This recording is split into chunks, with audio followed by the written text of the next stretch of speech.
comment le dispositif Action Cœur de Ville intègre des projets ambitieux, inclusifs et éco-responsables pour une ville intelligente, comment les commerçants des villes moyennes peuvent s'emparer de nouvelles solutions pour booster leur attractivité, comment aussi les tiers-lieux constituent des relais essentiels au développement du télétravail. Ou encore, quels sont, ça fera partie des points sur lesquels nos invités pourront échanger, les perspectives ouvertes par le plan France Relance en matière de numérique pour ces collectivités médianes. Donc voici quelques-unes des nombreuses questions que nous aborderons dans quelques instants avec nos invités. Et il s'agit pour ce Parole à venir d'une édition tout à fait spéciale, puisque nous sommes cette fois en direct de Nevers, au CIVIM, le sommet international de l'innovation en ville médiane. Et j'aurai le plaisir d'échanger dans quelques minutes avec Denis Thuriot, qui est non seulement le coprésident du CIVIM et le maire de Nevers, mais aussi le référent numérique de Ville-de-France. Et nous aurons également une intervention vidéo de Caroline Cailleux, la présidente de Ville-de-France, qui ne pouvait être parmi nous. Et nous recevons donc à la fois sur le plateau et à distance une véritable Dream Team Figital d'experts et grands témoins pour échanger donc sur notre sujet du jour. Nous aurons donc Michel François Delannoy, le directeur du programme Action Cœur de Ville à la Banque des Territoires, Delphine Woussen, qui est directrice Smart Cities chez Orange Business Services, Luc Boire, le maire de La Roche-sur-Yon en Vendée, présent sur ce plateau, Olivier Gacquer, le maire de Béthune dans le Pas-de-Calais, donc La Roche-sur-Yon et Béthune, deux villes médianes labellisées Action Cœur de Ville et particulièrement engagées dans l'innovation numérique. Et enfin, nous aurons également Michel Anger, qui sera le grand témoin international de ce Parole à venir, puisqu'il est le maire de Shawinigan au Québec, dans la région de Mauricie, et il est évidemment le coprésident du CIVIM, qui est organisé d'une année sur l'autre, alternativement à Nevers et à Shawinigan. Mais avant d'entrer donc dans le vif du sujet avec nos invités, Cyril Luneau, je rappelle que vous êtes le directeur des relations avec les collectivités locales chez Orange. Un mot d'introduction et d'éclairage sur notre thématique du jour, le numérique, levier de relance pour les villes médianes.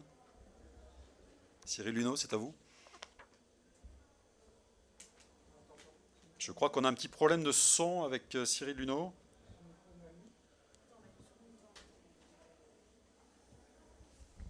Cyril Luneau, on a un petit problème de son. Est-ce que on vous Si, entend? ça devrait aller, ça devrait aller. On Ouais, c'est vous bon. entend.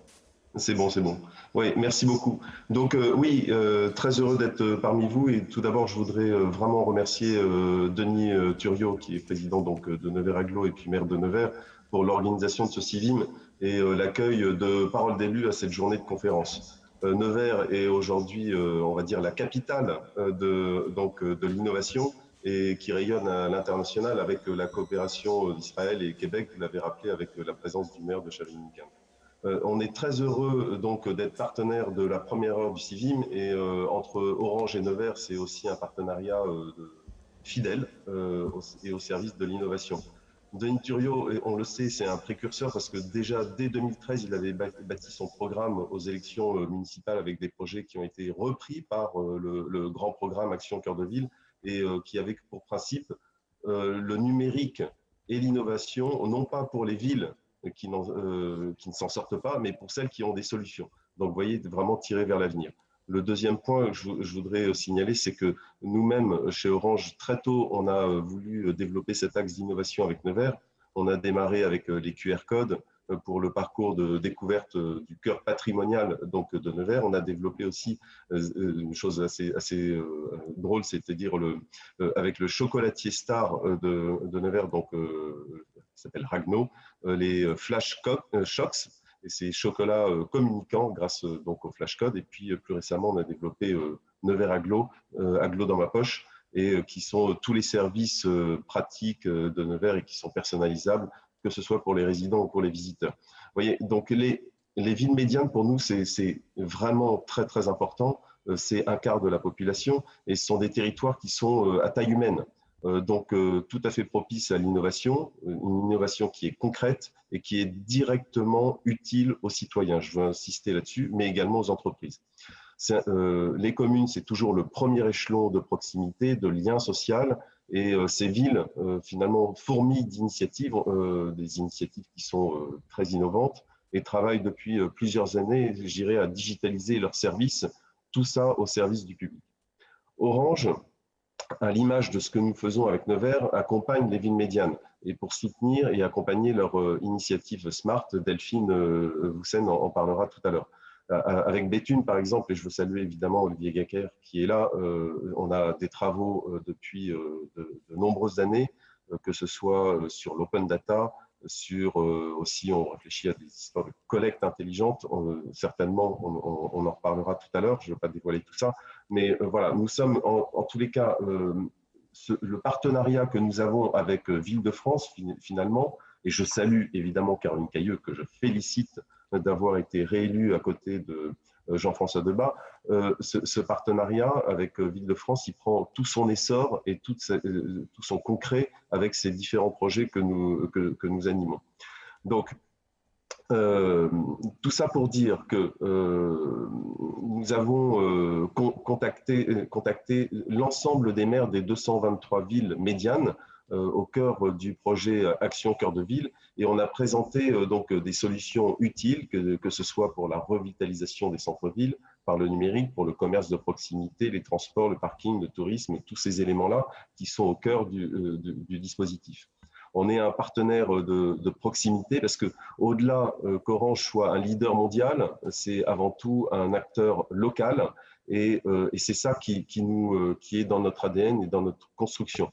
On doit répondre en fait à 3 problématiques qui sont évidemment la couverture. On est en passe de relever ce défi du THD en France, qu'il soit fixe ou mobile.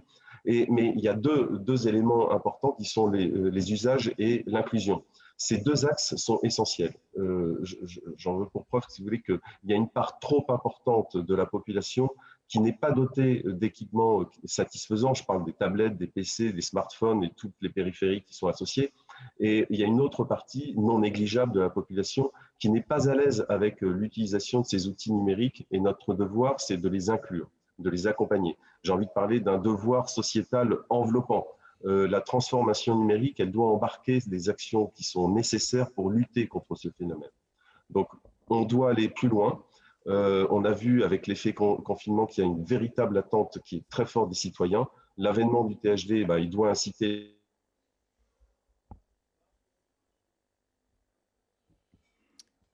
Je crois qu'on a un petit souci de liaison avec Cyril Luneau.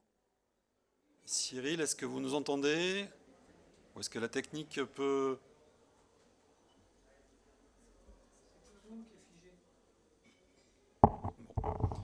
Voilà.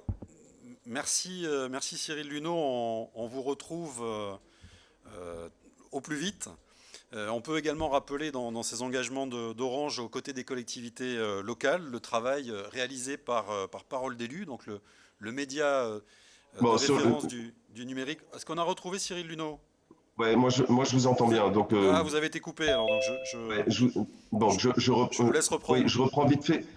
Tout ça pour vous dire qu'aujourd'hui, il y a ce plan de relance, France Relance, vous en avez parlé tout à l'heure, c'est extrêmement important. On a une multitude d'acteurs, que ce soit les régions, les départements, les EPCI, les communes, et il y a beaucoup de stratégies qui sont des stratégies locales. On doit avoir un programme national qui doit être inclus dans ce plan France Relance, et on doit impulser, donc il y a un programme national avec des projets qui sont locaux, c'est essentiel de le mettre en œuvre, et je pense que on doit collectivement et au sein de ces associations, Ville Médiane, Petite Ville de France, l'AMF et puis l'ensemble des autres associations, vraiment indiquer à l'État à quel point il doit y avoir une structuration justement de ces projets-là, pour que ça ne soit pas seulement les grandes métropoles qui lancent des projets de ce type-là, mais que ça soit d'une manière beaucoup plus globale au niveau du territoire. Donc voilà les points, en tous les cas, que je voulais partager avec vous. On a besoin de recenser donc l'ensemble de ces besoins, des opportunités des collectivités, les initiatives locales et les projets qui sont existants. Et donc, dans les prochains mois, ce plan d'accompagnement, information, conseil, support, tout ce que l'on veut, eh bien, doit être mis en œuvre pour que les prochaines années, au même titre que l'on a eu ce plan national France Très Haut Débit, eh bien, on a un grand plan des territoires connectés ou des territoires transformés dans leur numérique. Et en tous les cas, voilà, moi j'appelle ça, Orange appelle de ses voeux un programme de ce type-là. Voilà. Merci à vous tous et encore, on est très très heureux de vous accueillir sur Parole d'élu et Parole d'avenir. Merci Cyril Luneau. Donc j'étais en train de rappeler, en essayant de meubler, donc le travail qui était réalisé sur Parole d'élu, donc et y compris ici au CIVIM, puisqu'une équipe est présente pour interviewer les élus, comme son nom l'indique, et également le travail d'Orange aux côtés des collectivités, c'est par ce format Paroles à venir, qui en est donc aujourd'hui à sa troisième édition et qui aura vocation à poursuivre ses rendez-vous en partenariat avec les associations d'élus tout au long des prochains mois. Donc, Parole à venir en direct du CIVIM de Nevers. Donc, nous sommes donc ensemble jusqu'à environ 15h30. Et je me tourne à présent vers Denis Thuriot. Denis Thuriot, vous êtes le référent numérique de Ville-de-France. Et vous représentez donc ces villes moyennes ou médianes. Vous nous direz quelle est la terminologie la plus appropriée, celle qui a votre préférence. Donc ces villes médianes qui sont en passe de devenir en quelque sorte la nouvelle star des territoires. En effet, la ministre Jacqueline Gourault déclarait le 8 septembre dernier, dans le cadre des rencontres nationales Action Cœur de Ville, que les villes moyennes constituaient, je cite, les figures de proue des politiques d'aménagement et de cohésion. Elle caractérisait aussi le programme Action Cœur de Ville comme un accélérateur du plan de relance ou encore un moteur de la relance territoriale et écologique. Alors Denis Thuriot, est-ce qu'on a affaire à un véritable changement de paradigme? Est-ce que les villes médianes sont en train de prendre leur revanche sur les métropoles qui étaient un peu l'objet de toutes les attentions jusqu'à présent? Alors déjà, bonjour à tous. Je suis très content d'être sur un vrai plateau de télé avec les vraies problématiques du direct. Il n'y a plus de son, il n'y a plus ça. Voilà, ça fait du bien. On sent que c'est pour de vrai. Plus sérieusement, voilà, pour vous me demandiez mon avis sur la terminologie, c'est pas bien important, mais malgré tout, avec ma casquette Ville-de-France regroupe bien l'ensemble des villes moyennes. Mais pour ma part, et c'est en tout cas l'intitulé de ce CIVIM, je préfère le mot ville médiane pour deux raisons. D'abord, je le dis, ville moyenne, ça fait un peu comme à l'école, ça fait ni bon ni mauvais. Et puis médiane, dans mon esprit, traduit un peu ce trait d'union entre les métropoles et les campagnes. Il y a nous, c'est-à-dire entre 25 et 30% de la population française, que regroupe aussi notre association Ville-de-France. Nous avons d'ailleurs été tous les deux reconduits dans le conseil d'administration. Et donc, voilà, au-delà de cette terminologie, l'important, c'est qu'on puisse exister. Alors, j'ai envie de vous dire un peu par provocation, nous étions peut-être les oubliés de la République parce que pendant 40 ans, voilà, c'était la province, parfois avec un certain mépris. C'était là où il n'y avait plus droit à grand-chose. Et d'ailleurs, en tant que maire de Nevers, j'avais vraiment le sentiment que les Neversois se sentaient relégués et finalement n'avaient plus d'envie parce qu'ils pensaient qu'ils n'avaient plus droit à rien. Donc voilà, je pense qu'on a un peu cassé tout ça. Et fort heureusement, je le dis, grâce au dispositif Action Cœur de Ville, grâce à Territoire d'Industrie, et les deux sont d'ailleurs très liés, il y a enfin un intérêt porté pour nos territoires. Et cet intérêt, pardonnez-moi, mais nous l'avions un peu devancé, puisque le CIVIM existe avant Cœur de Ville, c'était de montrer que dans nos territoires, il y avait la possibilité, voilà, toute proportion gardée avec Las Vegas, ou le DLD à Tel Aviv, ou Barcelone, ou autre, ou Vivatech à Paris, que nous pouvions montrer de l'intelligence, alors j'espère de la part des élus, de temps en temps ça fait du bien, et puis surtout de la part des grands comptes, un certain nombre sont présents, je les remercie de nous faire confiance, de nous aider, d'être là, de nous soutenir, de nous financer, et puis également, voilà, pour nos concitoyens, parce que ce qu'on fait finalement, il ne faut pas oublier, c'est l'intérêt général. Donc en général, ils répondent présents. On a toujours une journée dans ce CIVIM consacrée au grand public, pour des raisons sanitaires, parce qu'on avait envie de faire, mais en même temps d'essayer d'être plutôt bon élève. On n'a pas démultiplié avec une journée supplémentaire, ce qui aurait apporté beaucoup de contraintes, mais j'espère qu'il y aura un peu de public qui viendra aujourd'hui. Donc l'idée, c'est de voir si toutes ces idées, travailler aussi, je n'oublie pas les entreprises, les start-up, elles correspondent aux attentes du quotidien des gens. Après, vous parliez de revanche, on n'est pas dans la revanche, on est dans le constat qu'on a été oublié, ça je l'ai dit, et on est dans le constat qu'aujourd'hui, il y a une relance et quelque part un rééquilibrage. Et quand on voit le dernier sondage, notamment Ipsos, fait aussi avec la Banque des Territoires, on se rend compte que vous avez près de 50% de gens qui vivent dans des cités de plus de 100 000 habitants qui n'ont qu'une envie, c'est d'aller dans du plus petit, et notamment dans nos villes médianes. Ça tombe bien, on est là, on s'est modernisé, on s'est rénové, on attend. Et la baisse démographique, notamment pour la région nivernaise, a été très cruelle, parce que nous avons les équipements pour beaucoup plus de gens, donc nous avons la capacité d'accueillir. Nevers a été retenu dans les villes qui vont recevoir des fonctionnaires de Bercy délocalisés, peut-être un projet avec la Banque nationale, avec la Bibliothèque nationale de France qui veut aussi démétropoliser, comme on dit, ou relocaliser des collections. Bref, on se rend compte qu'il y a un regain d'intérêt. Après, il faut que les gens franchissent le pas, parce que entre l'envie et la réalité, à nous aussi d'être bons, à nous d'aller chercher. Par exemple, Nevers Agglomération a des locaux à Paris qu'on prête gratuitement à toutes nos entreprises du territoire, aux étudiants, aux enseignants. Donc c'est une façon d'être présent aussi là où ça se passe.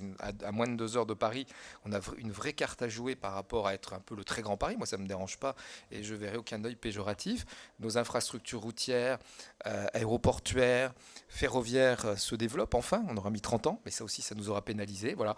Alors après, ça ne sert à rien de se plaindre. Il faut simplement se retrousser les manches. Et puis, une fois qu'on a fait le constat, c'est porter notre envie. Et l'envie, c'est d'être reconnu à juste titre. Et vous voyez, moi j'y croyais déjà avant la crise sanitaire, je pense que ça va nous accélérer, on est dans une espèce d'accélérateur, j'espère, de relocalisation géographique de la population.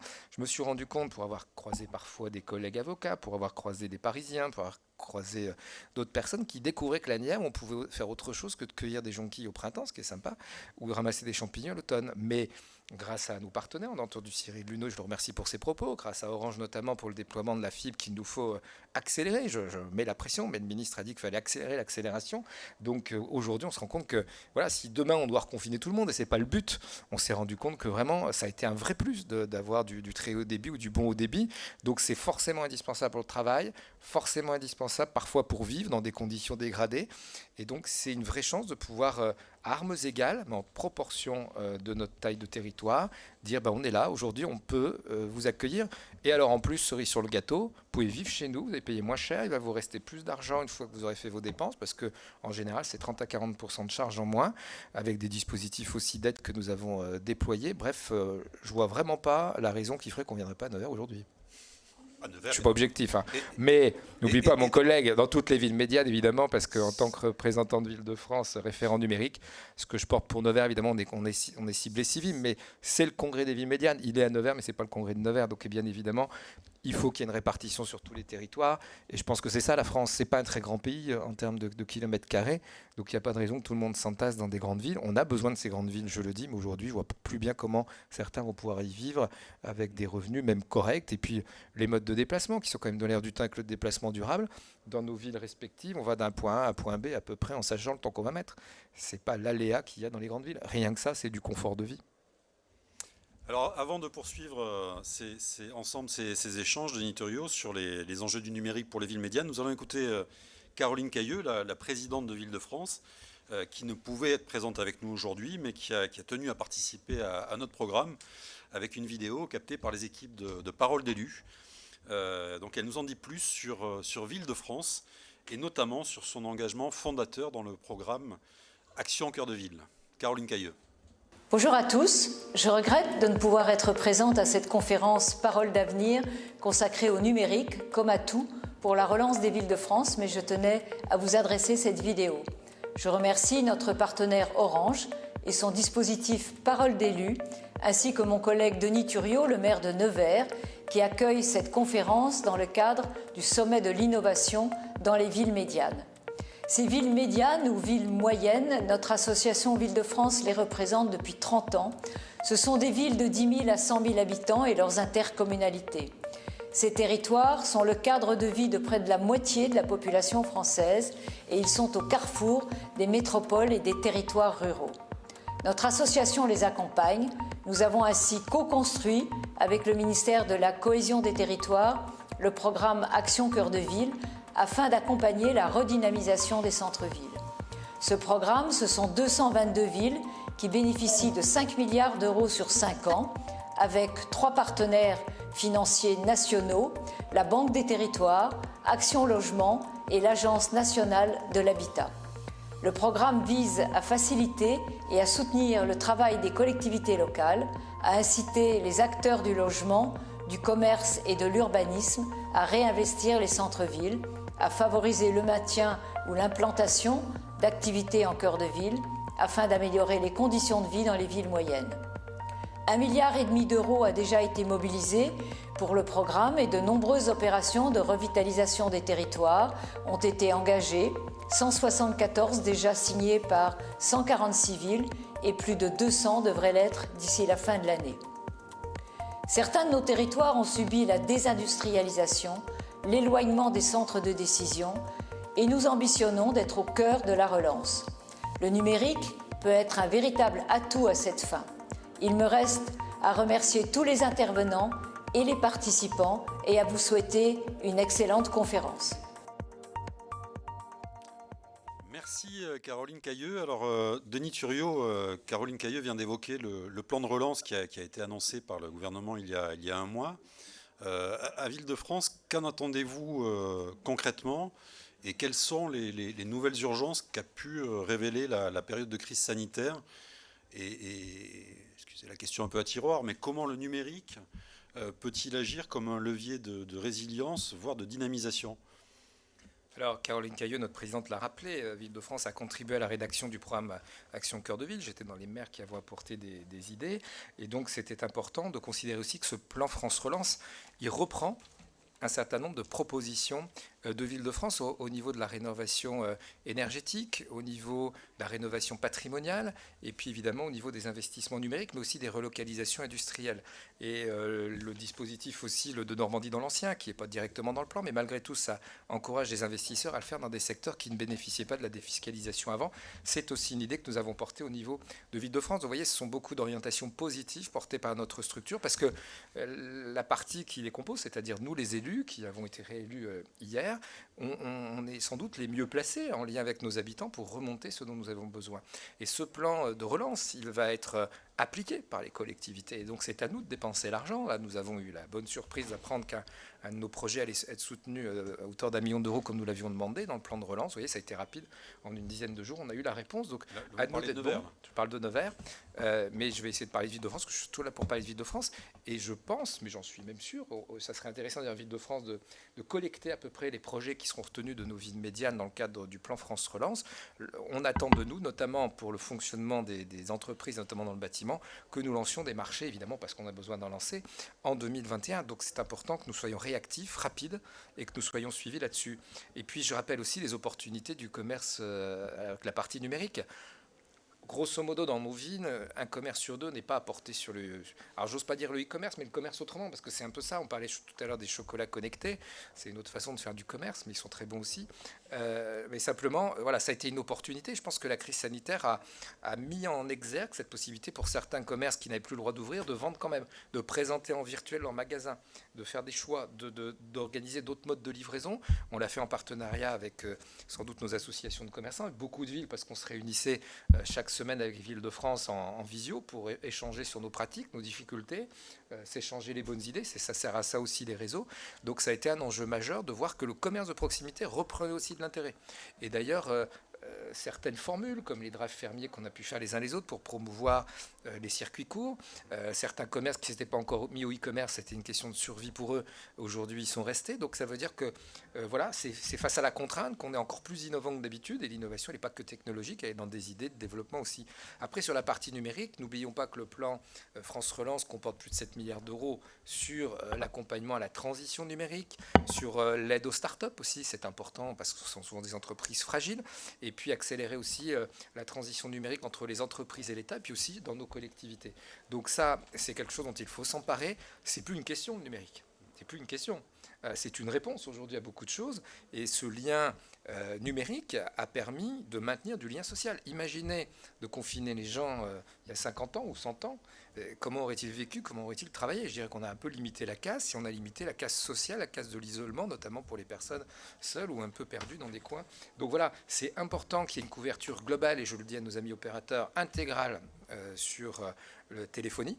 C'est important qu'il y ait une couverture de bon haut débit ou de très haut débit avec différents moyens technologiques, et la 5G qui fait débat aujourd'hui, mais qui ne devrait pas le faire à terme, parce qu'il faut prendre le bon et essayer de rassurer sur ce qui peut inquiéter, mais qui ne le fait pas vraiment. Donc il y a vraiment des outils apprendre pour nos villes médianes et pour dire que oui, on peut jouer comme les grands, proportion gardée, et être aussi intéressant. On a démontré que quelqu'un qui avait parfois besoin de travailler à l'international, il pouvait travailler dans chacune de nos villes, parce qu'aujourd'hui, on se dote des capacités, accompagnés par les acteurs, notamment de téléphonique et d'Internet, on pouvait assurer les mêmes conforts de travail, la même capacité de travail, y compris en télétravail, quand il le fallait. Donc franchement, nous sommes une alternative intéressante parce que proposer la qualité de vie s'il n'y a pas d'activité professionnelle, on se bat comme des moulins à vent. Si par contre on peut proposer des mêmes conditions de travail qu'ailleurs dans des grandes villes et avec des cerises sur le gâteau, avec une qualité de vie, un cadre agréable, etc., comme on peut tous proposer un peu partout en France, je pense qu'effectivement on a des chances de succès à l'avenir. Alors, vous avez déjà en partie répondu, mais si on devait dresser une typologie des actions de numérisation de la ville médiane, quelles seraient les plus emblématiques, justement en matière de développement économique, de commerce et d'emploi? Parce que vous le rappeliez dans une interview récente à Parole d'élu, ces actions, elles ne sont pas venues se greffer ex nihilo sur les territoires, mais bien avant le plan de relance et avant même le dispositif Action Cœur de Ville, les villes médianes ont engagé des actions. Alors quelles sont-elles, si on devait en dresser une typologie Alors si je prends l'exemple de Nevers, pour le coup, je me recentre un peu sur la ville, mais ça a été partagé par beaucoup aussi. Bon, le télétravail, je l'ai dit, la capacité de pouvoir donner un confort de travail chez soi pour maintenir une activité de son entreprise, quelle qu'elle soit, c'est important. Et puis effectivement, même si on raisonne en période non dégradée, on va dire comme ça, en période normale, aujourd'hui, il faut être capable de proposer la même chose. Et si la moitié des habitants de grandes villes veulent venir chez nous, c'est parce qu'on leur proposera aussi des services à proportion, mais identiques. Il ne s'agit pas de venir dans un sous-territoire. Il faut qu'on soit égalité et traité à égalité.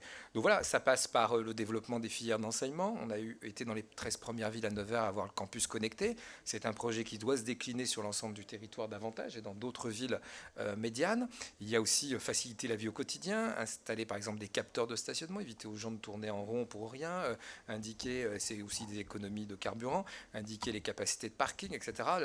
L'éclairage intelligent qui peut être rassurant dans des zones où on n'a pas forcément vocation à éclairer toute la nuit, où il ne se passe pas grand-chose, mais en tout cas quand il y a quelqu'un, ça s'allume. Voilà, ce sont des outils technologiques intéressants, mais surtout intelligents et au service du quotidien, réduire le sentiment d'insécurité. Bref, c'est porter la ville intelligente. Et toutes nos villes médianes, dans ce que j'échange avec les grands acteurs autour de ces technologies, c'est que c'est plus simple quelque part de les tester chez nous, parce qu'on est à périmètre plus restreint, parce qu'on est plus agile, parce que ça demande moins d'investissement aussi, parce que justement notre territoire est moins grand.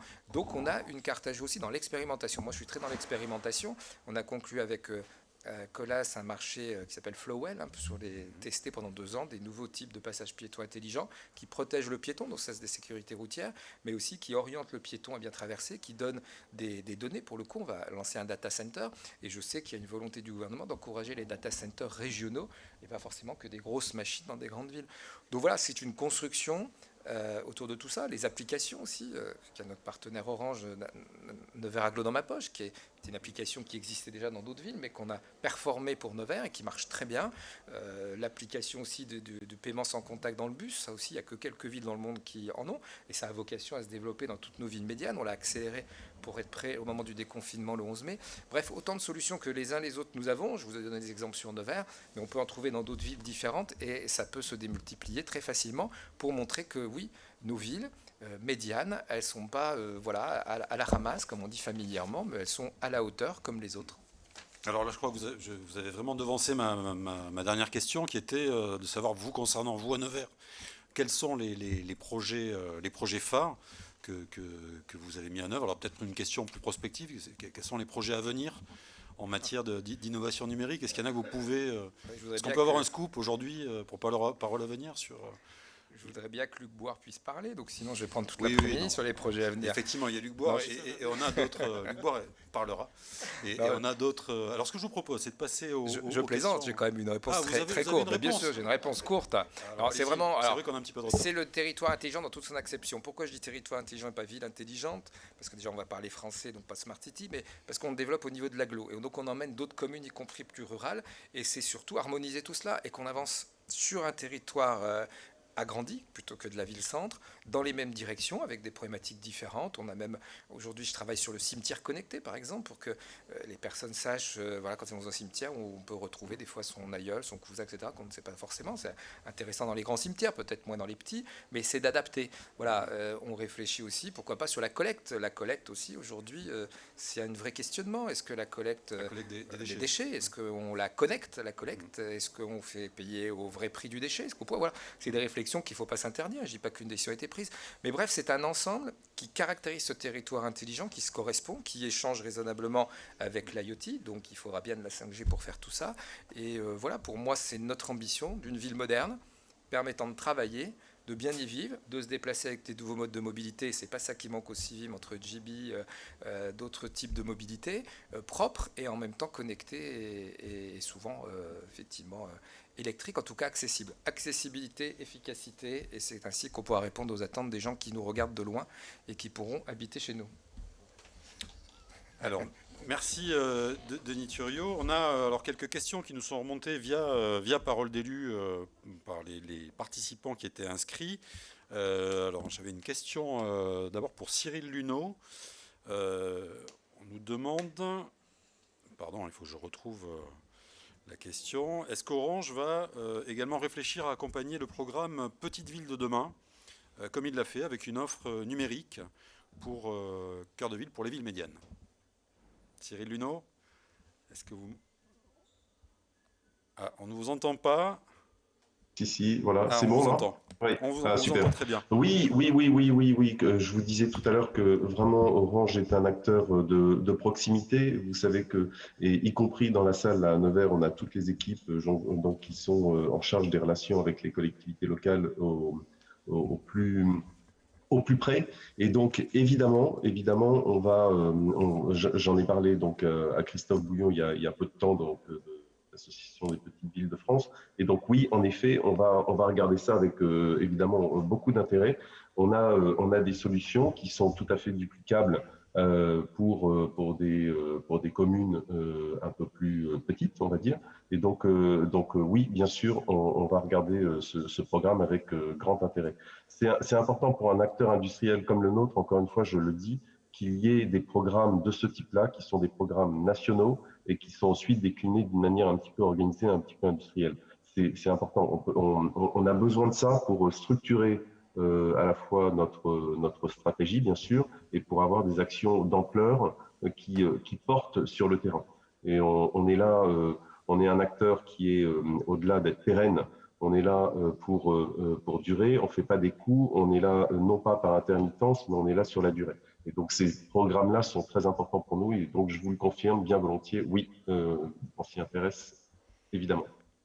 Merci Cyril Luneau. Alors, on a également des questions qui nous sont remontées pour Denis Thuriot. Alors, on en a une, je crois qu'on aura compris, pourquoi le Civim a-t-il lieu à Nevers et pas ailleurs? Et plus précis, quel budget Nevers consacre-t-elle à l'innovation?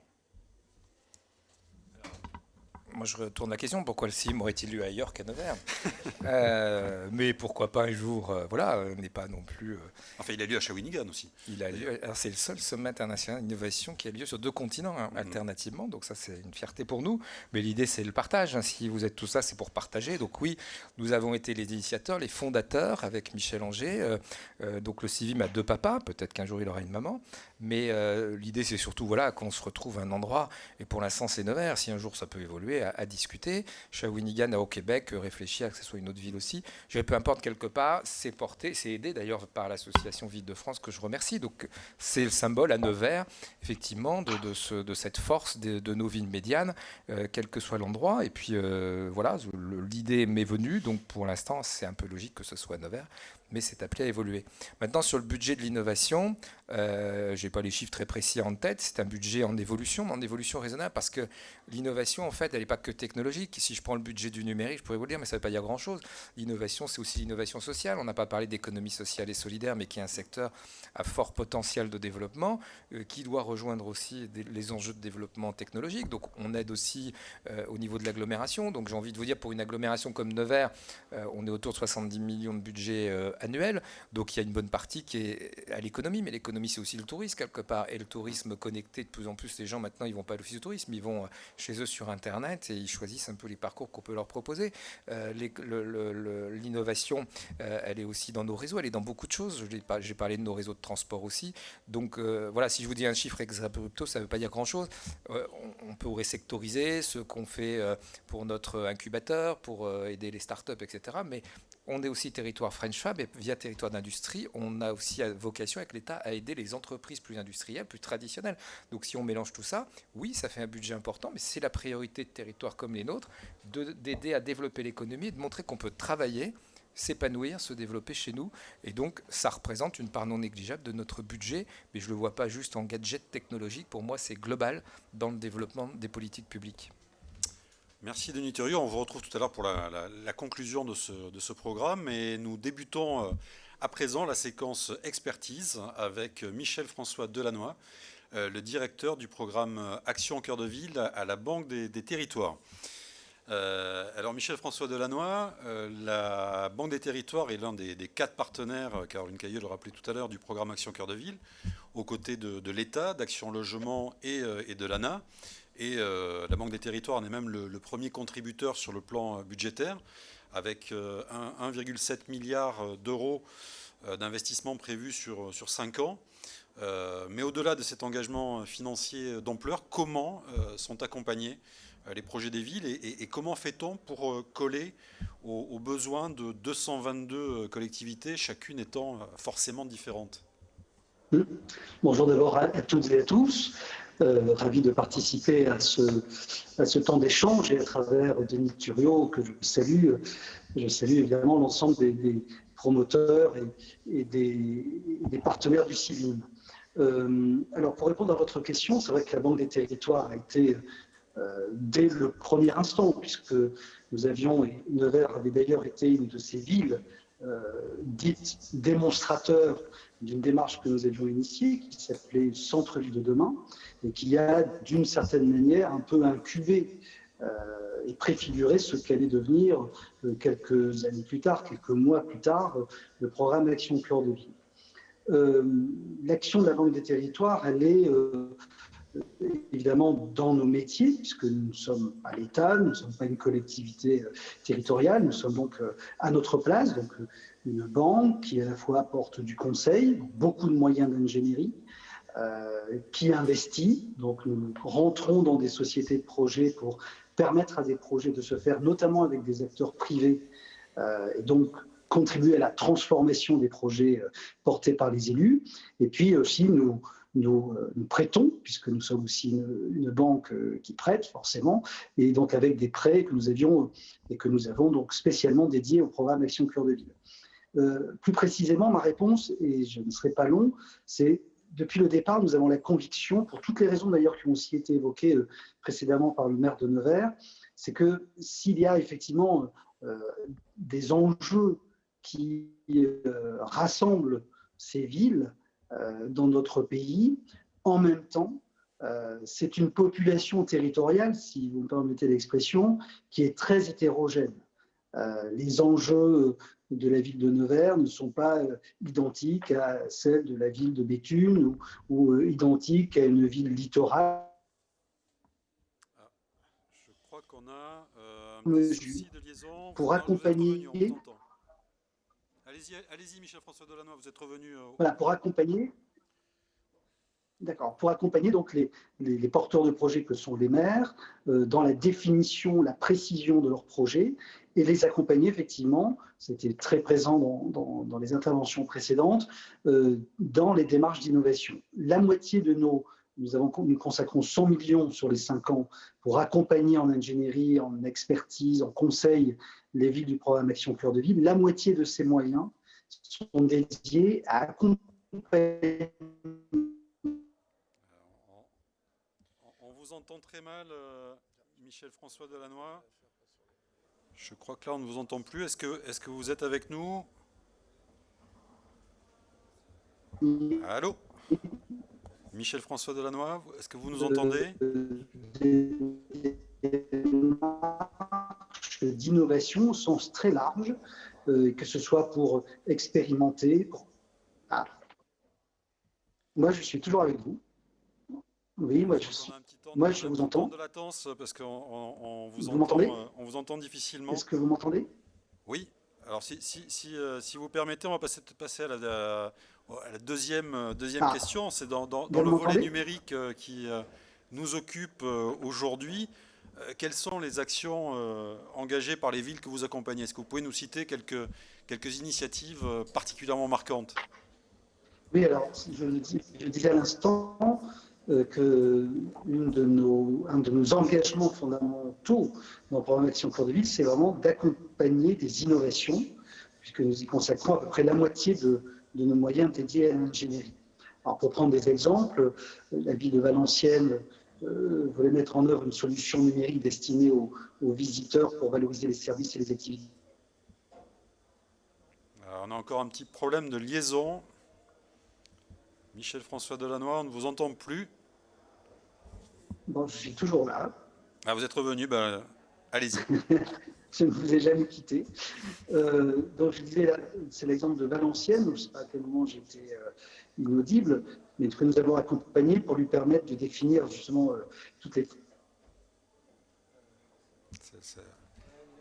mettre en œuvre. Et aujourd'hui, la mission a permis de délimiter les contours d'une solution numérique qui propose des services relatifs au commerce, à la mobilité, aux activités touristiques et culturelles. Nous avons décidé, dans le plan de relance, de contribuer au financement pour les villes Action Cœur de Ville de solutions numériques, pour toutes les raisons qui ont été évoquées tout à l'heure. C'est aussi dans un autre domaine, la ville de Mantes-la-Jolie, par exemple, qui s'intéressait à une solution intelligente de gestion de stationnement pour justement permettre de rendre visibles les places de parking disponibles et d'adapter, d'ailleurs, le cas échéant, cette tarification. On l'a accompagné en lui proposant des exemples, mais aussi l'aider pour les contours techniques et financiers de son système. Puis, un autre exemple, à Vichy, par exemple, où nous avons permis, après un état des lieux, de permettre de développer la mise en place de bornes Wi-Fi. Et l'ensemble du quartier commerçant du centre de Vichy, soit 2 km, je crois, cumulés de rues, sont maintenant couverts et c'est une expérimentation que nous soutenons. Voilà donc des exemples très très différents où de la conception jusqu'à l'engagement financier pour expérimenter des solutions nouvelles, la Banque des territoires est engagée. Alors, une dernière question, Michel-François Delannoy. Est-ce que vous pouvez nous en dire plus sur le nouveau projet piloté par la Banque des territoires de création d'une centaine de sociétés foncières dédiées au cœur de ville avec les collectivités locales? C'est effectivement une proposition que nous avons faite dans le cadre de la relance. Et vous savez que la Banque des territoires a décidé de s'adosser et de s'associer au plan France Relance en mobilisant des moyens en fonds propres notamment. Et sur le sujet du commerce, qui est quand même un sujet extrêmement sensible aujourd'hui, parmi plusieurs propositions, dont le soutien d'ailleurs aux solutions numériques que j'évoquais tout à l'heure, mais aussi à l'investissement que nous allons faire dans des sociétés qui proposent ces solutions numériques aux collectivités et aux commerçants.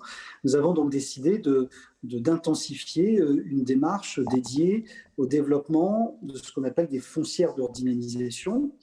Et vous avez juste à côté de vous un maire, un territoire qui était pionnier sur cette question. Et d'ailleurs, notre directeur général, Éric Lombard, est venu, on va dire, engager la foncière sur le territoire de La Roche-sur-Yon, Fontenay-le-Comte, et puis ensuite, cette foncière pouvoir aller sur d'autres territoires. Donc, ce programme, partant de ce qu'on a initié dans le cœur de ville, vise progressivement à permettre à tous les territoires en France, petites villes, moyennes ou grandes, qui ont des enjeux de redynamisation de commerce qui passent par la maîtrise et la transformation d'immeubles dédiés au commerce, eh bien, de les accompagner par la mise en œuvre de sociétés qui sont des sociétés économiques, des sociétés foncières qui peuvent s'adosser, ce sera le cas, je crois, le plus souvent sur des sociétés d'économie mixte, mais pour donc constituer des outils, structurer des outils dans lesquels nous allons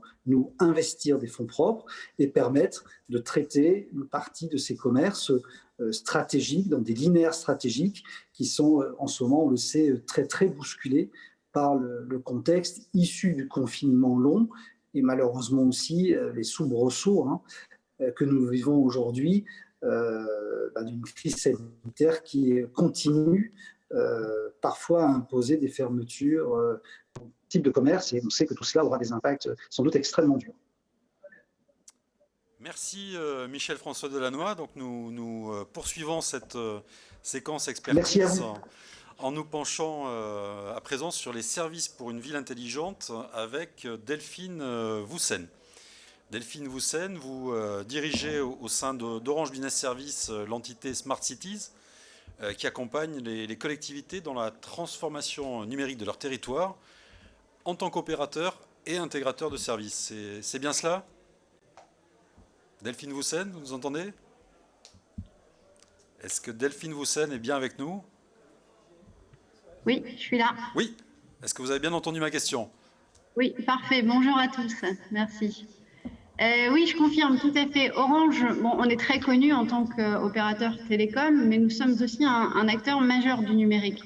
C'est-à-dire que nous sommes nés finalement du réseau et nous avons développé une expertise forte à la fois sur le digital, sur la data, sur l'Internet des objets et sur la cyberdéfense. Aujourd'hui, ça représente chez Orange Business Services plus de 5000 experts. Et notre mission au sein de l'entité Smart City, finalement, c'est de mettre vraiment tout ce savoir-faire d'Orange au service des collectivités locales et du développement de leurs nouveaux usages. Une Smart City, je pense que ça a été partagé déjà cet après-midi, c'est vraiment une ville qui est plus résiliente, qui est plus durable, qui est plus inclusive. Et nous avons vraiment à cœur chez Orange de nous engager vraiment durablement auprès des villes. Alors comment, Delphine Woussen, intervenez-vous aux côtés des villes médianes ? Est-ce qu'il y a des spécificités pour booster leur relance, pour accompagner leur développement économique et la dynamisation et dynamiser donc leur tissu commerçant donc comment on booste ? C'est notre sujet du jour. Oui, les villes médianes, elles ont vraiment de nombreux atouts qui sont très recherchés aujourd'hui par les Français. Elles sont reconnues pour leur qualité de vie. On l'a dit tout à l'heure aujourd'hui, ce sont des villes extrêmement agiles. Elles peuvent tester, elles peuvent déployer rapidement de nouvelles idées, de l'innovation. L'échelle est vraiment intéressante. Et puis, elles font face aussi à des grands défis. Je pense à l'emploi, à l'attractivité économique, l'équation parfois difficile du maintien de l'offre de services publics. Et donc, c'est vraiment essentiel pour ces villes à la fois de jouer la carte du collectif, de la mutualisation, de la solidarité.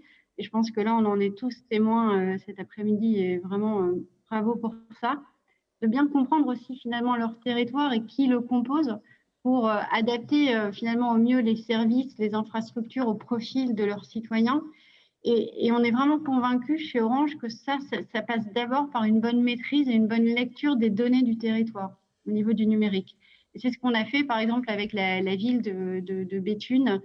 On a créé ce guide, ce sorte de mode d'emploi de la gouvernance de la donnée pour les villes moyennes. C'est un premier pas vraiment important. Et puis après, aujourd'hui, on en a parlé aussi, il y a des priorités qui sont très concrètes avec cette période de crise. Je pense notamment à garder le contact, informer en continu les citoyens. C'était essentiel. On vous a perdu. Delphine Woussen, est-ce que vous êtes avec nous ? Est-ce que vous nous entendez ? Oui. Oui, vous êtes revenu. Vous pouvez reprendre. Ok. Donc, je disais que garder le contact, informer en continu les citoyens, c'est une priorité essentielle pour les villes aujourd'hui.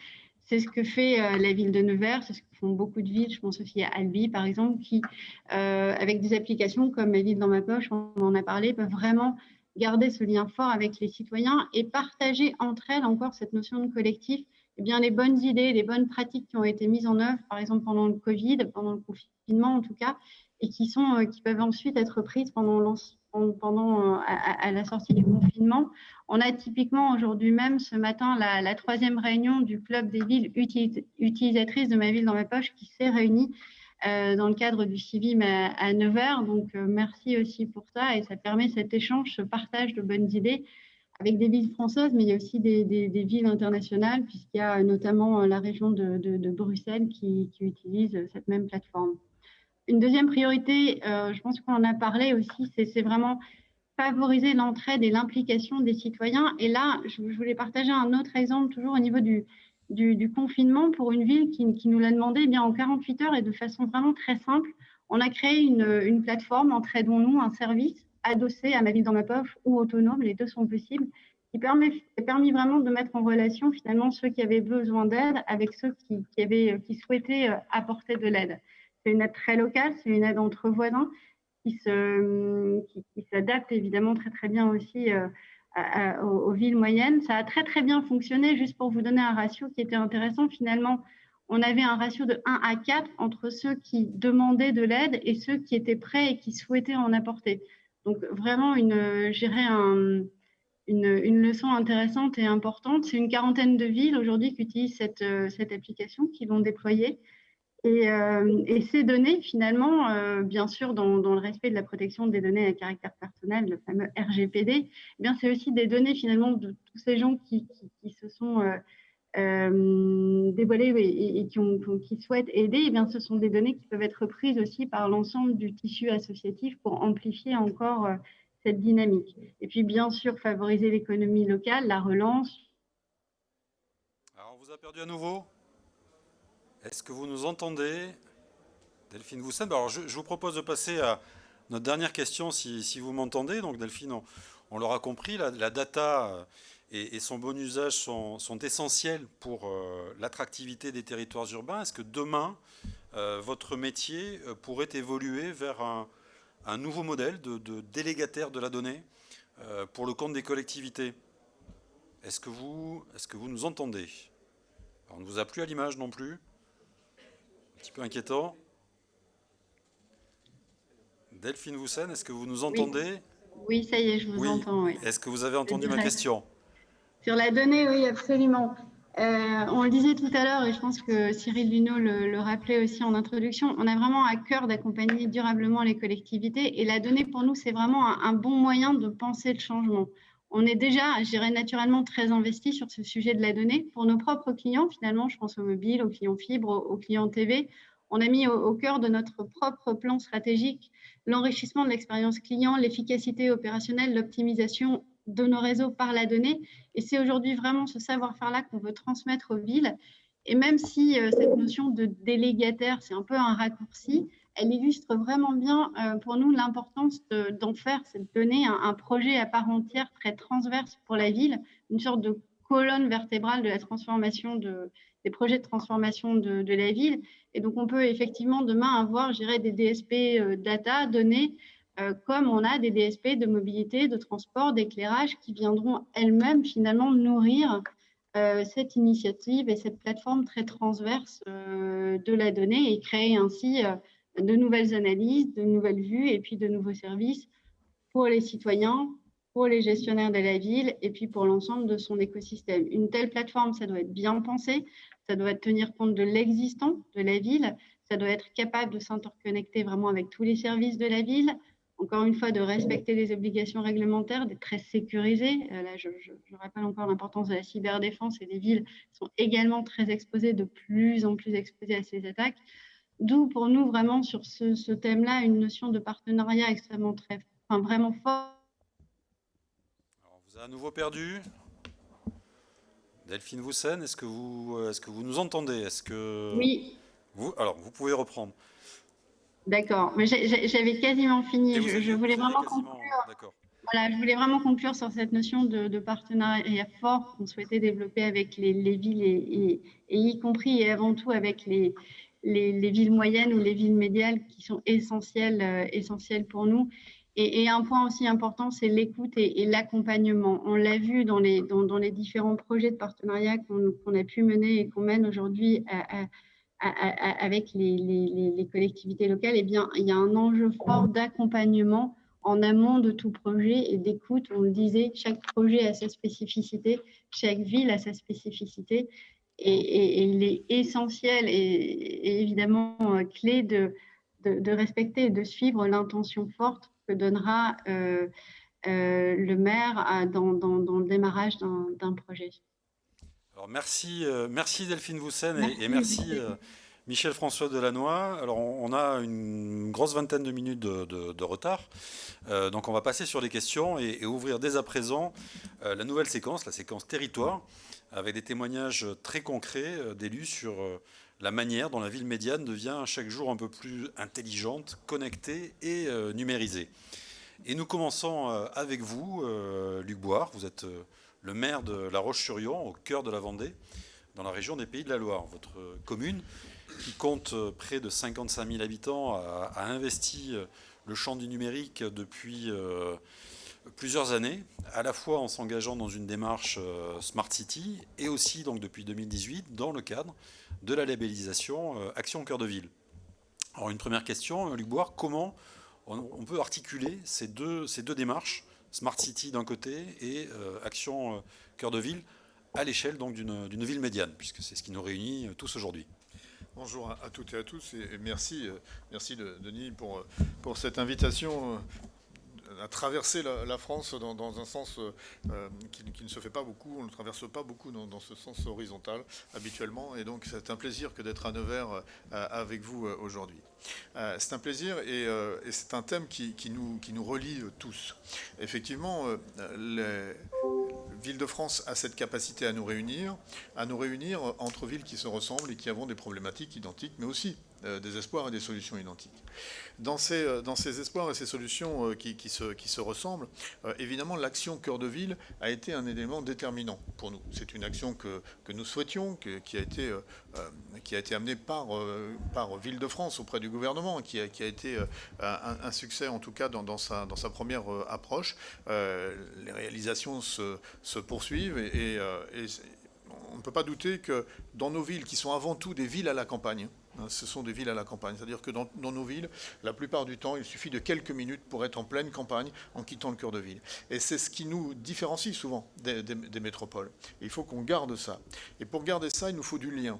Ce lien, c'est avoir des commerces florissants, c'est d'avoir des appartements de cœur de ville. Et là, on a besoin de toute la dynamique de l'opération Cœur de Ville et de la Banque des Territoires qui nous accompagne. On nous a parlé tout à l'heure des foncières que nous avons montées. Là, nous avons le plaisir de signer la première foncière qui s'appelle Métropolis avec notre bras armé, notre SEM Orion. Voilà, ça fait déjà un petit moment, puisque il y a presque un an maintenant de ça. Mais elle fonctionne, les achats sont réalisés, les premiers achats sont réalisés, et ça nous donne vraiment de l'air pour réaliser des opérations qui, quelquefois, par définition, sont difficiles à réaliser. Donc, nous avons besoin à la fois de cœur de ville pour la partie infrastructure, pour que nous accompagner dans ces investissements qui sont lourds et qui nécessitent une mobilisation de tous les acteurs. La foncière Métropolis, nous l'avons construite avec la Banque du Territoire, avec Orion qui est notre bras armé, notre SEM, et avec le Crédit Mutuel qui est donc une banque qui localement a beaucoup de place. Ça ne suffit pas. Une fois qu'on construit tout ça, il faut aussi mettre du lien. Une Smart City, une ville intelligente, c'est une ville qui est disruptive, qui est contributive, qui est peut-être plus solidaire encore que d'autres villes. Un exemple, pendant le Covid, pendant notre confinement, parce que le Covid, on y est encore, mais pendant la période de confinement, les aménagements que nous avions pris par la ville intelligente nous ont permis d'accélérer les choses. Par exemple, sur une marketplace locale où nous avons pu livrer les Lyonnais, les Aglo-Lyonnais, à la base des produits du marché, en réouvrant le marché, pas simplement physiquement, mais aussi avec le lien avec le numérique. Et l'autre lien, c'est le bénévolat, qui a pu se mobiliser de façon exceptionnelle, puisque c'est 500 personnes qui se sont mobilisées en l'espace de quelques jours avec ces applications pour pouvoir aider ceux qui étaient le plus en difficulté chez nous. Donc une ville intelligente, elle n'est pas simplement innovante, elle est aussi solidaire. Alors solidaire parce qu'innovante, et innovante aussi parce que solidaire. Et puis, humaine. Et humaine. Ça n'aurait pas de sens de le faire sinon. Quand on veut dynamiser un cœur de ville, il faut aussi prévoir le stationnement, par exemple. Denis a évoqué ça tout à l'heure. Donc nous avons imaginé des bornes rétractables pour faciliter ou non les passages. C'était peut-être innovant quand nous l'avons fait, ça ne l'est plus aujourd'hui, mais nous avons fait aussi, comme tout le monde désormais, l'application Flowbird pour nous, qui permet de gérer son stationnement à distance. Demain, nous pourrons détecter les places qui sont libres ou pas sur le cœur de ville. Tout cela rend la ville plus facile à vivre et facilite la vie de nos concitoyens. La Roche-sur-Yon dans la poche, chez nous ça s'appelle R+. R+, permet à tous les citoyens de connaître l'état d'avancement des travaux dans leur rue, dans la rue voisine, de connaître tout ce qu'il y a à savoir, les événements culturels, sportifs ou politiques de la ville. C'est important parce que tout le monde a accès désormais à tous ces événements. Et puis, ça s'étend aussi sur d'autres domaines, sur le tourisme par exemple. Nous avons cette année équipé certains vélos de bornes avec tablette, permettant de se balader en ville et de découvrir au fur et à mesure des passages l'identité de la ville, le patrimoine, l'aspect touristique et ce qu'il y a à voir et à découvrir en ville. Une dernière application qui est en train de se construire avec les étudiants de l'université et la société de Co, c'est l'abribus intelligent, mais aussi l'abribus démonstrateur du savoir-faire de l'université locale. Nous avons, par rapport aux métropoles, cette difficulté à attirer des étudiants chez nous, et pourtant, pour une famille, avoir un étudiant qui se déplace, ça coûte de l'argent. Il faut avoir un logement ou des transports, tout ça coûte de l'argent. Ce serait tellement plus intelligent d'avoir des formations qui soient délocalisées dans nos villes. Les moyens numériques sont à mettre en œuvre pour développer tout ça. Et aussi, nos étudiants souhaitent participer à cette démarche en montrant ce qu'ils savent faire et en montrant le bien fondé de toutes ces applications et de tout ce savoir-faire. C'est le principe du campus connecté, c'est faire venir l'université. Pour l'instant, oui, ça c'est la finalité. Mais ce qui est en train de se construire, c'est l'abribus qui permet de faire découvrir aux étudiants, l'abribus interactif qui permet de faire découvrir aux étudiants ce qui se passe dans leur ville. Nous avons concrétisé tout cela au cœur d'un bâtiment que nous avons appelé le Point Info Mairie. Des bâtiments qui disparaîtra dans un grand projet lié aux opérations Cœur de Ville d'ici quelques années, mais qui pour l'instant rend toute son utilité en recevant tous ceux qui le souhaitent pour découvrir les grands projets, pour découvrir les finances de la ville, pour découvrir tout ce qu'il y a à découvrir avec des tablettes interactives, des tables interactives aussi. Et ça permet d'être au cœur de la cité pour tout le monde. Voilà, c'est tout ça, une ville interactive, c'est aussi une ville qui protège. Et l'équipement des policiers municipaux avec des tablettes, avec des smartphones, avec des caméras connectées, c'est aussi des éléments de sécurité pour les uns les autres. Alors est-ce qu'il y a, Luc Boire, je crois que vous avez pas mal devancé ma deuxième question sur les initiatives numériques que met en œuvre votre ville. Et le degré de maturité de vos projets, toujours dans ce registre numérique, est-ce que dans le déploiement du plan Action Cœur de Ville, vous en êtes où aujourd'hui ? Dans le déploiement du plan Opération Cœur de Ville, les opérations se succèdent au fur et à mesure. Ça va se concrétiser sur 5, 6, 7 ans. Donc aujourd'hui, nous avions pris un peu d'avance, comme souvent les villes moyennes, par rapport à la date de démarrage de l'opération Cœur de Ville. Et là, l'État a été intelligent, il faut lui rendre hommage, parce que pour une fois, l'État a choisi d'accepter les projets qui étaient démarrés avant l'opération proprement dite. Et c'est intelligent, puisque il ne fallait pas pénaliser les villes qui avaient déjà fait l'effort, qui avaient déjà réfléchi à leur développement et en même temps accompagner celles qui n'avaient pas encore entamé cette démarche-là. Donc l'État nous a permis d'être dans cette dynamique-là. Le lien entre le développement de l'opération Cœur de Ville, c'est aussi des lieux de de partage de l'identité numérique et de l'expérience du numérique. Je déjeunais ce midi avec des jeunes qui viennent de créer une start-up hier soir à la table aussi. Il y a tellement de choses à créer. Il leur faut des lieux pour cela. Et nous avons créé un lieu qui s'appelle La Loco et qui permet d'avoir ce cluster Pourquoi La Loco?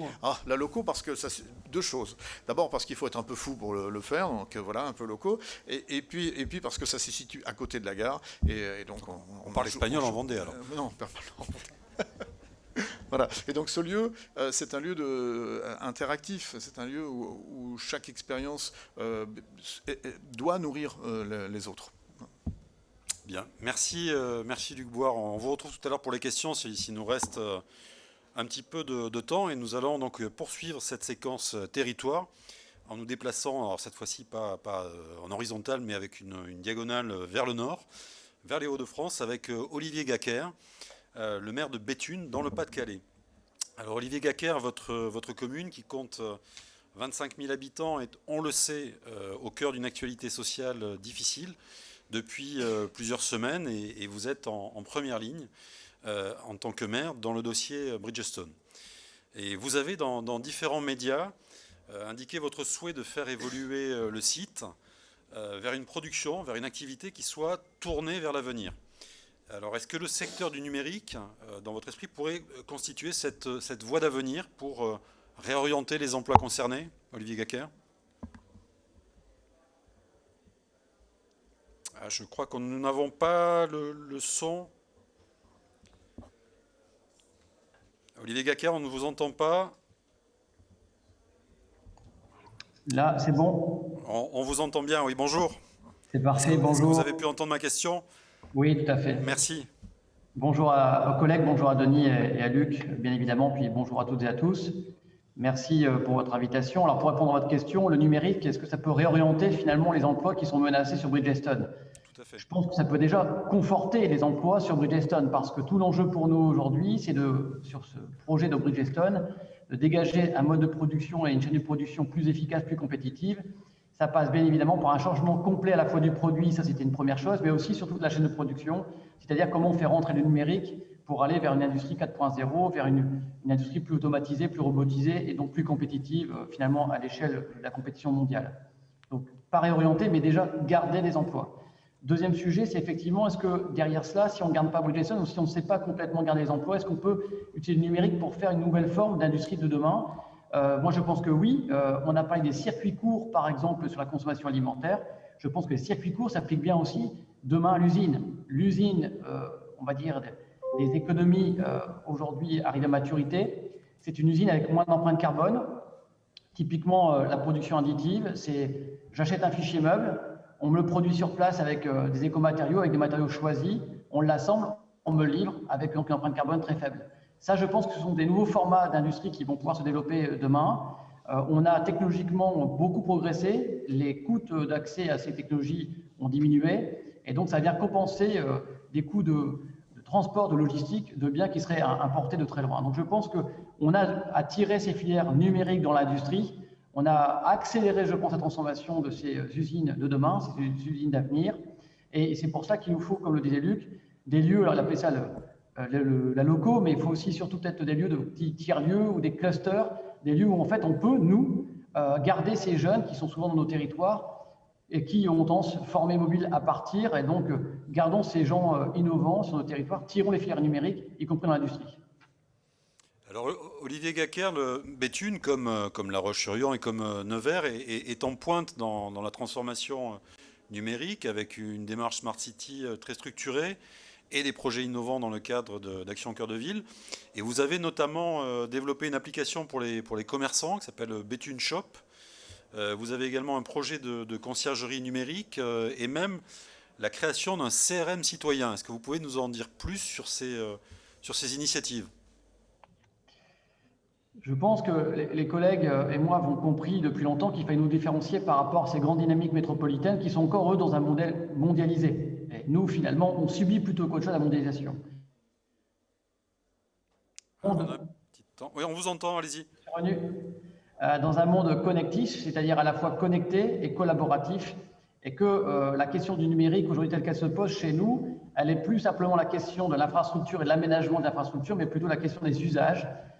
Et ça donc n'échappe pas à nos commerces, notamment en centre-ville, qui sont des commerces qui doivent s'ouvrir sur d'autres, on va dire, débouchés, sur d'autres modes distributifs, et donc sur le multicanal. C'est la raison pour laquelle nous avons assez rapidement voulu accompagner nos commerçants en centre-ville par une première offre gratuite qui s'appelle, qui est tout simplement une application qui est sortie qui s'appelle Betune Shop, qui visait simplement à créer du flux, pousser des offres, et effectivement sa première version commençait à développer des vitrines numériques, des boutiques numériques, donc des sites vitrines qui n'avaient pas cette option click and collect et autres. Pendant la période de confinement, comme l'a dit aussi Luc tout à l'heure, on a vu des choses s'accélérer. Et donc, grâce à cette application, on a pu réfléchir à ce qui manquait dans la proximité telle qu'elle a été souhaitée par nos habitants.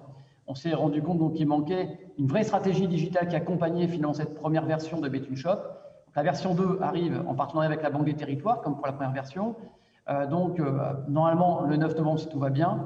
Et l'idée, c'est là précisément d'aller jusqu'au bout de la démarche, c'est-à-dire de pouvoir pousser des offres, faire les achats, faire les livraisons, donc en proximité. Et tout cela avec finalement un nouveau format de commerçants, qui sont souvent des commerçants indépendants, pas ces grandes chaînes qui finalement aujourd'hui sortent de nos cœurs de ville pour aller soit en périphérie, soit sur le web. Donc c'est une première approche. Mais une fois qu'on a installé ça, c'est pas fini. On a aussi la notion derrière d'animation de l'ensemble.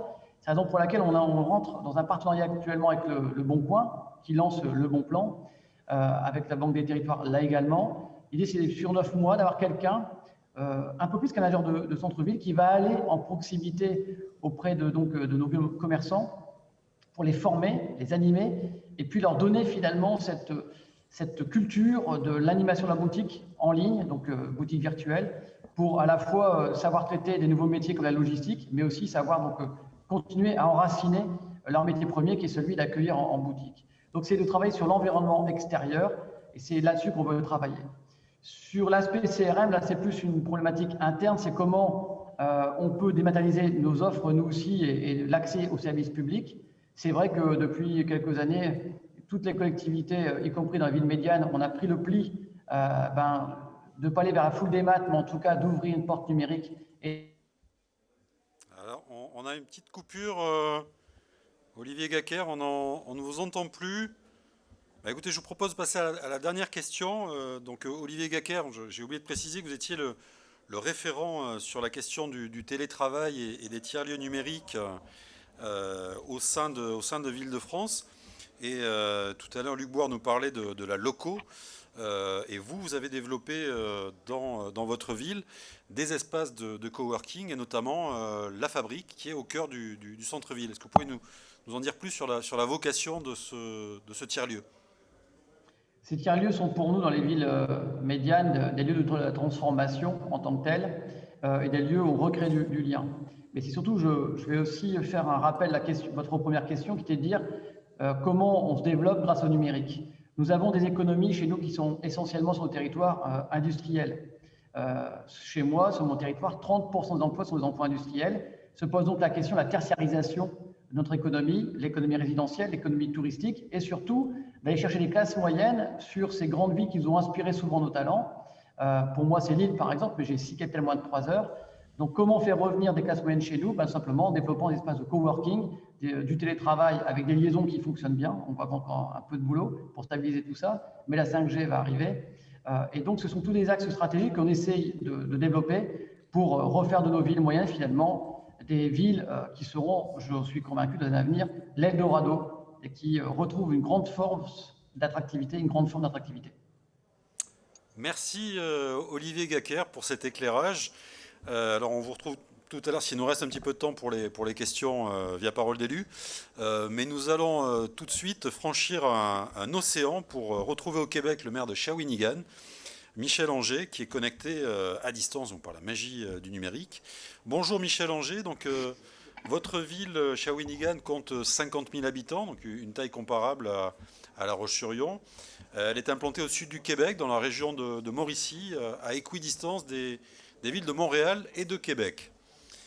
Vous êtes par ailleurs membre de la commission des villes intelligentes du Québec, et cet engagement fort dans le numérique, vous le développez aussi à l'international, puisque, donc, on l'a dit tout à l'heure, Shawinigan et Nevers ont scellé un partenariat donc, pour modéliser la mise en réseau de villes moyennes, avec des volets très concrets, donc notamment le jumelage d'incubateurs, et donc évidemment le CIVIM qui nous accueille aujourd'hui. Donc une première question, Michel Anger, dans une perspective de benchmark international, plutôt d'étalonnage si on veut éviter l'anglicisme. Est-ce que vous avez au Québec un dispositif comparable à Action Cœur de Ville pour développer l'attractivité des villes médianes? Et est-ce que vous êtes confronté donc, aux mêmes problématiques? Alors, d'abord, salutations à mes collègues de France, particulièrement Denis Thuriot. Vous savez, j'aurais adoré être avec vous aujourd'hui. C'est ce que j'ai pensé en me levant ce matin. Il aurait été si agréable, encore une fois, de se retrouver. Alors, malheureusement, la pandémie nous oblige à rester chacun de notre côté, mais grâce au truchement de la vidéoconférence, il est possible de pouvoir se parler. Alors, sur votre première question, écoutez, Action Cœur de France, je peux vous avouer que quand j'ai regardé et j'ai entendu ce que j'ai entendu tout à l'heure, je suis très, très envieux. Alors, quand on parle de 5 milliards d'euros pour 5 ans, pour 222 villes, vous comprenez que c'est énormément d'argent et on n'a pas ce pouvoir-là du côté du Québec. C'est probablement des montants d'argent qui sont 6, 7, 8 fois plus élevés que ce que moi je dispose pour une ville de 50 000 habitants pour justement travailler dans l'univers comme tel du numérique. Ce qui ne nous empêche pas de pouvoir faire nos choses. Denis Thuriot était avec nous l'année dernière avec la délégation française et quelques élus. On a mis en place, justement, je m'y retrouve présentement, un écosystème numérique qui nous a permis d'être positionnés comme le 3e pôle en numérique au Québec, après Montréal et après Québec. Et tout ça, ça s'est fait sur les bases des investissements que la ville de Shawinigan y a mis. Écoutez, notre écosystème ici, c'est environ 16 millions de dollars qui provient des coffres de la ville de Shawinigan. Alors, quand je vois tout ce que les gouvernements, les paliers de gouvernement investissent du côté de la France, ça nous rend extrêmement envieux. Ce qui ne nous empêche certainement pas, évidemment, de prendre l'ensemble des actions nécessaires pour que nous aussi, on soit capable de se positionner dans le monde des villes intelligentes. Et cet écosystème nous permet justement d'attirer ici énormément de jeunes entrepreneurs. Toute la notion de l'attractivité de la main-d'œuvre et particulièrement de la jeune main-d'œuvre est un enjeu important. Quand on a mis en place, moi et Denis Thuriot, le CIVIM, de mon côté et du côté de Denis également, on avait un objectif extrêmement précis. C'est celui d'être capable de se démarquer de ces grands centres que sont Montréal, Québec, que ce soit Bordeaux, que ce soit toutes les villes qui entourent les villes médianes. Et je pense qu'avec les moyens modestes qu'on pouvait avoir du côté du Québec, je pense qu'on a bien réussi jusqu'à maintenant à se positionner. Évidemment, le gouvernement du Québec a une mentalité, je vous dirais, un peu différente de ce que vous pouvez vivre du côté de la France, en ce sens où, au niveau du Québec, l'ensemble de l'argent est concentré au niveau national et très peu d'argent est décentralisé vers les gouvernements de proximité que sont les villes comme les nôtres. C'est un travail quotidien, c'est un travail que l'on fait jour après jour, semaine après semaine, mois après mois, pour être capable de bien se positionner.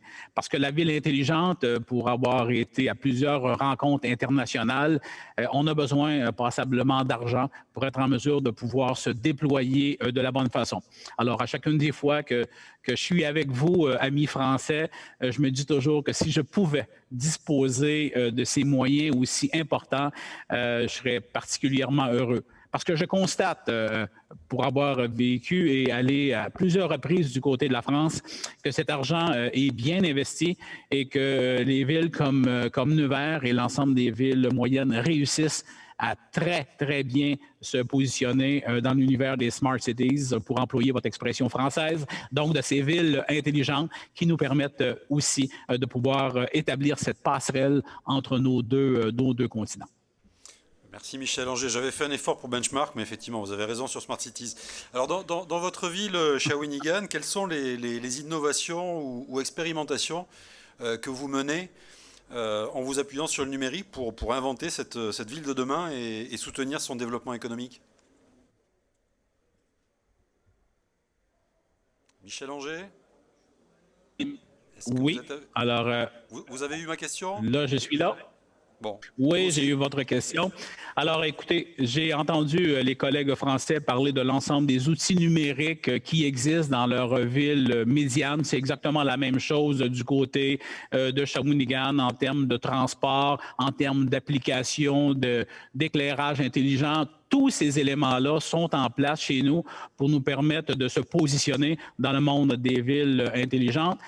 Toutefois, on a une orientation particulièrement précise, c'est que le numérique doit être au service des citoyens et non pas les citoyens au service du numérique. Et je m'explique dans cette orientation-là. C'est que notre objectif premier du côté de Shawinigan, c'est d'assurer une interaction, une interconnexion avec nos citoyens. Comment nos citoyens sont en mesure de pouvoir participer de façon active et numérique à l'ensemble des enjeux que la ville de Shawinigan a à relever éventuellement. Et toutes les applications, tout le travail que nous faisons dans le monde du numérique nous permet de s'avancer. Vous savez, les citoyens d'aujourd'hui sont de plus en plus informés. Et de plus en plus informés, ils veulent avoir de plus en plus d'informations également. Et pour ça, il faut être en mesure de bien les orienter. Et l'ensemble de nos travaux se dirigent dans cette direction. Et vous savez, quand on parle d'interconnexion, le Québec est 3 fois plus grand que la France en termes de territoire, avec une population de 8,5-9 millions d'habitants versus les 64 millions. Alors, le défi important du Québec, c'est la fracture numérique, de s'assurer qu'on soit capable de connecter l'ensemble des villes et villages du Québec, ce qui n'est pas de mince tâche, et le gouvernement du Québec injecte énormément d'argent. On a la chance à Shawinigan d'être très bien branché. Vous l'avez dit en introduction, on est entre Montréal et Québec, donc très bien structuré et organisé au point de vue numérique. Et on pense sincèrement que l'ensemble des outils que nous employons du côté de la ville de Shawinigan nous permettent de faire des pas importants dans le concept de la ville intelligente. Un dernier élément également, c'est qu'on s'est donné comme fonctionnement ici. Au DigiHub de Shawinigan, où l'ensemble des startups sont établies ici, on souhaite que la ville de Shawinigan soit une forme de benchmark, donc de banc d'essai pour permettre à l'ensemble de nos Michel Anger, on ne vous entend plus, donc je me propose de vous poser une dernière question, si vous avez, vous, le son. C'est quelles sont au Québec les initiatives des villes médianes en termes de réseautage pour partager leurs expertises et leurs meilleures pratiques en innovation. Et donc, nous parler donc de cette stratégie numérique du Québec avant notre conclusion avec Denis Thuriot. Alors, 2 éléments. D'abord, évidemment, j'ai le privilège de présider la Commission des villes intelligentes du Québec. Donc, les membres, c'est Montréal, Québec, l'ensemble des villes médianes, plus petites municipalités, plus grandes villes du Québec. Et on a comme objectif, évidemment, de partager les bons coups. On peut être en compétition, si vous me permettez, dans le monde du développement économique, mais dans le monde du numérique, nous ne sommes pas nécessairement en compétition. Et ce qu'on s'est donné à l'Union des municipalités du Québec comme orientation première, c'est de nous assurer qu'on puisse être capable de partager ce que les meilleures municipalités réussissent à faire en termes de villes intelligentes. Et dans ce concept-là, le gouvernement du Québec est en train de travailler sur une stratégie de transformation numérique et un des éléments importants, c'est l'identité numérique unique. Donc, de faire en sorte que le citoyen a cette fameuse identité numérique et on pense sincèrement qu'au niveau des villes, ce sont les mêmes citoyens qui appartiennent au gouvernement du Québec, mais qui appartiennent également à chacune des municipalités.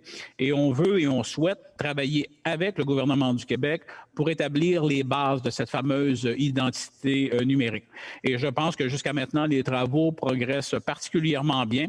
Vous savez, les vols d'identité, ça existe chez nous, ça existe chez vous également. Alors, de quelle façon on est en mesure de travailler sur la cybersécurité, de quelle façon on peut se protéger contre ces fameux vols d'identité? Un travail assez important que nous faisons avec le gouvernement du Québec. Et je suis convaincu que si ces éléments-là donnent les fruits qu'on escompte, mais probablement que ce seront des éléments qui pourront être exportables à l'extérieur même du Québec. Merci, merci Michel Anger, merci à tous les intervenants de la séquence territoire, Luc Bouard, Olivier Gaquer et donc Michel Anger. Nous allons conclure avec Denis Thuriot, donc pour un mot de synthèse, avec peut-être une question très simple. Donc si les villes moyennes sont le moteur de la relance, comme l'évoquait la ministre, ce moteur, est-ce qu'on doit lui demander d'accélérer tout de suite très fort ou est-ce qu'il faut adopter plutôt un régime de croisière pour voyager loin ? Je voulais déjà saluer Michel Anger parce que je regrette qu'il ne soit pas à nos côtés, mais évidemment la merveille de la technique nous permet de faire ceci ensemble et nous avons trouvé cette solution. Donc bonjour Michel et saluer tous les élus de Shawinigan. On n'arrête pas de parler de vous depuis hier et ta chaise était même libre hier, donc tu es vraiment parmi nous. Voilà, je voulais aussi dire que cette accélération peut la mener ensemble et il était convenu d'un partenariat entre Ville-de-France et l'UMQ, l'Union des maires du Québec, dont Michel Anger fait partie. Et je propose vraiment qu'on décline maintenant ce projet parce que les problématiques sont souvent similaires et on pourrait continuer cette co-construction entre villes médianes françaises et villes médianes québécoises et nos deux instances. Voilà, je voulais juste en synthèse, mais très court, parce que je sais qu'on est compté par le temps, dire qu'effectivement, pour moi, il faut accélérer, ça c'est clair, il faut accélérer beaucoup de choses, on n'a pas le temps d'attendre. Par contre, il faut accélérer, moi qui suis un peu coureur de fond de temps en temps, il y a le marathon de l'Agglo qu'on maintient, on va être un des rares marathons français dans 15 jours. Il faut se donner l'énergie de départ, et l'énergie de départ, c'est de la vitalité, et puis il faut aussi tenir dans la durée. Donc, j'ai envie de vous dire, c'est les deux, mon capitaine, mais voilà, l'accélération est indispensable aujourd'hui, elle est attendue, et elle va être permise par les nouvelles technologies. Merci Denis Thuriot. Je rappelle donc que vous êtes le maire de Nevers et le référent numérique de Ville-de-France qui était aujourd'hui le partenaire de ce 3e numéro de Parole à venir. Tous nos encouragements pour la suite du CIVIM qui se poursuit cet après-midi. Et donc pour Parole à venir, il me reste à vous donner rendez-vous pour notre prochaine session. Ce sera en novembre en partenariat avec l'ANEM, l'Association nationale des élus de la montagne, pour échanger sur une nouvelle thématique d'actualité, à savoir numérique et environnement, de nouveaux outils pour accompagner la transition écologique des collectivités. À bientôt donc pour d'autres paroles à venir. Merci. Merci.